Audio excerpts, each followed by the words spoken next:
আসসালামু আলাইকুম। আপনাদের মাঝে নিয়ে এসেছি গুণের একটা খুব সহজ পদ্ধতি, যার নাম সহজ পদ্ধতিতে গুণ। আপনারা জানেন গুণ কয়েকটা পদ্ধতিতে করা যায়।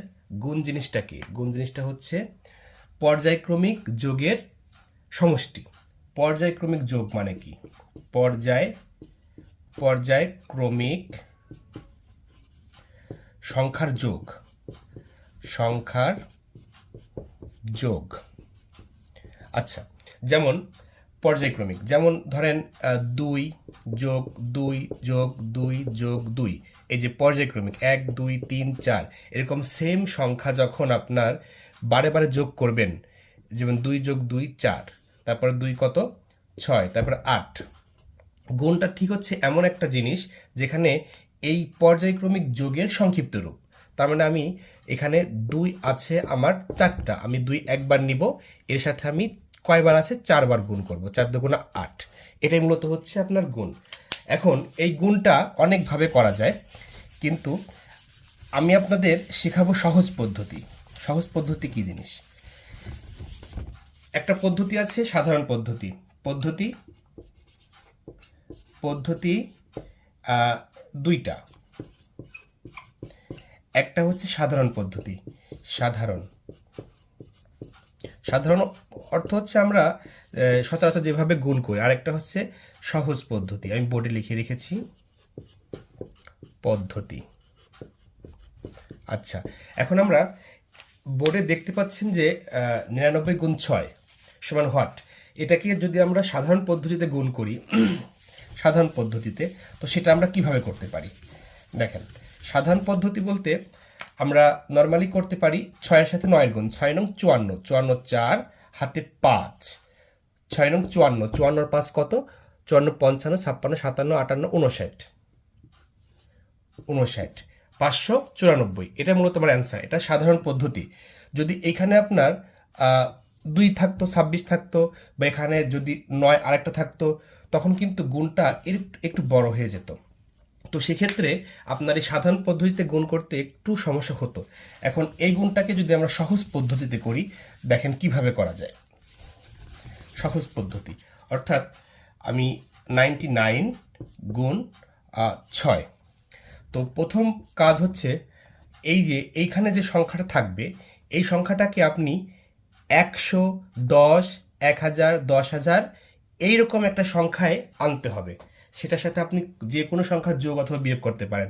চিন্তা করেন, আমরা সাইড নোট এখানে দিই ৯৯, এর সাথে কত যোগ বা বিয়োগ করলে সেটা ১০০ হয়। তার মানে অবশ্যই ১০০ থেকে আমি যদি ১ বিয়োগ করি, দেখবেন সেটা ৯৯ হয়।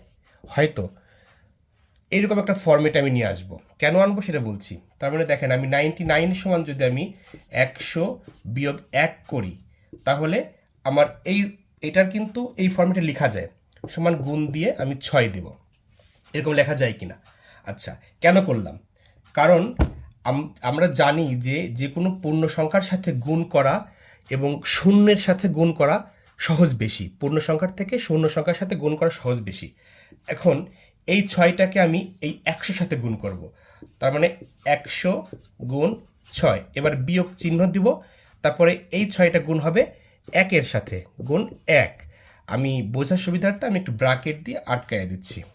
এবার দেখেন, ৬ ১-এর সাথে গুণ করলে ৬ একে ৬, আর ৬ আর পরে দুইটা শূন্য বসে যাবে। আমরা নর্মালি জানি যে ১০০-র সাথে আমি যদি ১০ গুণ করি, জাস্ট ১ করতে ১ বসবে, আর ১ ২ ৩, তিনটা শূন্য বসে যাবে। এটা হচ্ছে শূন্যের সাথে গুণ করার নিয়ম।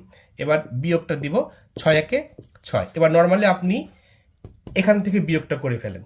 ৬০০ থেকে ৬ বিয়োগ করলে কত আসে? ৫৯৪। এটা মূলত আপনার অ্যান্সার। দেখেন, এইটা ছোট অঙ্কের ক্ষেত্রে এই জন্য আপনার কাছে মনে হচ্ছে যে এটা হয়তোবা আমি সাধারণ পদ্ধতিতে করলেই সহজ হবে, কিন্তু যখন একটু বড় পদ্ধতিতে আসবে, মানে বড় সংখ্যা আসবে, তখন হয়তো আপনার কাছে একটু কঠিন লাগতে পারে। যেমন ৯৯০ গুণ ২৩, যদি এরকম সংখ্যা আসে, তখন সেক্ষেত্রে আপনি যদি সাধারণ গুণ করতে চান, সাধারণভাবে, সাধারণ পদ্ধতি পদ্ধতি। আচ্ছা, তাহলে আপনাকে কি করতে হবে? 9 9 0 গুণ 23। আচ্ছা, এরকম করতে হবে। প্রথমত আপনার 3টাকে 3 0 9 এবং 9 এর সাথে গুণ করতে হবে। 3 0 0 3 নং 87 7 হাতে 2 3 নং 27 27 আর 2 29। এবার আপনি একটা ঘর আমি কেটে দেব। 2 0 0 9 2 18 8 হাতে আমার 1 9 2 18 আর 1 19। আচ্ছা, এবার যোগ করব 7 8 9 9 8 8 16 1 17 7 হাতে 1 9 1 10 10 আর 2 12 2 হাতে 1 1 আর 1 2। মোটামুটি আপনার এরকম একটা অ্যান্সার আসবে। তো দেখেন, এটাকে আপনার কিন্তু কয়েকটা ধাপে গুণ করতে হচ্ছে। তো এটা সাধারণ পদ্ধতি। এখন যদি আমরা সহজ পদ্ধতি চিন্তা করি, তাহলে সেম অঙ্কটা কিভাবে আসবে? এটাকে আমরা কি বলছি যে 1000 100 বা 1000 বা 10,000 এরকম একটা রূপে নিয়ে আসবো। দেখেন 990, এটাকে আমি যদি কত থেকে বিয়োগ করলে বা যোগ করলে এটা পাওয়া যাবে। অর্থাৎ আমার এটা 1000 থেকে 10 কম আছে, তার মানে আমি 1000 মাইনাস যে 10 দিই, তাহলে কিন্তু আমি 990 এর ফরম্যাটে ফিরে যাচ্ছি আলটিমেটলি। গুণ 23। এবার দেখবেন এইটার সাথে এইটা 10,000 গুণ 23 ব্র্যাকেট দিব, তারপরে এই মাইনাস দিব, তারপরে এই 10-এর সাথে আমি গুণ করব 23। এবার 23-এর সাথে যদি 1 গুণ করি, 23 আর 1 গুণ করলে 23, 3টা শূন্য বসে যাবে, বিয়োগ এই যে দেখেন আবার সে একই অবস্থা, 23 দিয়ে 0। এবার দেখেন এই বিয়োগটা আপনার কাছে আগের যোগের থেকে কি সহজ মনে হবে না? অবশ্যই সহজ মনে হবে। তো এটাই মূলত সহজ পদ্ধতিতে গুণ। এটা আপনারা বিভিন্নভাবে অনেক জায়গায় গুণ করেছেন। সাধারণ পদ্ধতি এবং সহজ পদ্ধতি অনেক ভাবেই আছে, কিন্তু যখন পরীক্ষায়, কোনো লিখিত পরীক্ষায় বা কোনো পরীক্ষায় একদম আপনাকে বলে দেবে যে সহজ পদ্ধতিতে গুণ করুন, সহজ পদ্ধতিতে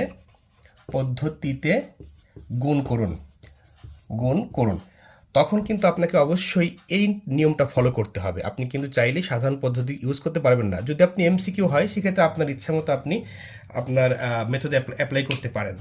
আচ্ছা, এখন এই যে আরেকটা কিছু অঙ্ক যদি এমন থাকে 110 গুণ 22, তখন কি করবেন আপনি? তারপর ধরুন 120 গুণ 21, তখন কি করবেন? এগুলোর ক্ষেত্রে আপনাকে এইটার ক্ষেত্রে আপনার কি করতে হবে? 100-র সাথে 10 যোগ করতে হবে, যোগ করে তারপরে হচ্ছে গুণ 22, জাস্ট যোগ করতে হবে। আর এটার ক্ষেত্রে 100-র সাথে আপনার 20 গুণ করতে হবে, 20 গুণ করে যোগ করে তারপর আপনার 21 গুণ করতে হবে। এই নর্মালি এই নিয়মে করতে হবে। তার মানে সহজ পদ্ধতি গুণ আপনার প্লাসও হতে পারে, মাইনাসও হতে পারে।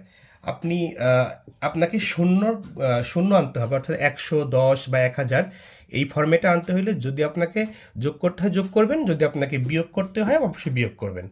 ধন্যবাদ। যদি কোনো কিছু জানার থাকে বা কোনো কিছু বোঝার থাকে, কোনো প্রশ্ন থাকলে অবশ্যই কমেন্ট বক্সে প্রশ্ন করবেন। আজকের মতো এই পর্যন্তই, দেখা হবে অন্য কোনো একটা নতুন ভিডিওতে।